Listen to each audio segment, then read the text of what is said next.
বছরের শেষে এসে সুখবর দিলেন তানিম সুভা। সম্প্রতি একটি অনুদানের সিনেমায় চুক্তিবদ্ধ হয়েছেন তিনি। রবীন্দ্রনাথ ঠাকুরের দেনা পাওনা গল্প অবলম্বনে একই নামে সিনেমাটি নির্মাণ করবেন চলচ্চিত্র পরিচালক সাদেক সিদ্দিকী।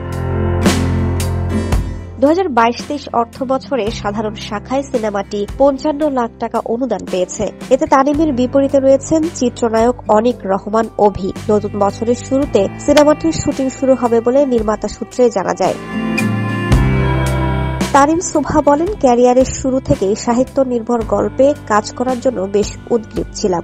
অবশেষে কাঙ্ক্ষিত স্বপ্ন পূরণের পথে প্রথমবার অনুদানের সিনেমায় কাজ করতে যাচ্ছি। আমাকে গুরুত্বপূর্ণ একটি চরিত্রে দেখা যাবে, তবে এই মুহূর্তে বিস্তারিত বলা যাবে না। আশা করছি দর্শকরা অনেকদিন পর দারুণ কিছু উপহার পাবেন।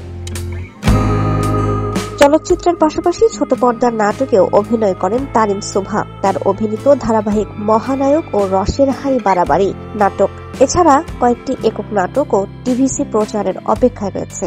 আরও প্রচারের অপেক্ষায় আছে ওয়েব সিরিজ ব্যাড গার্লস।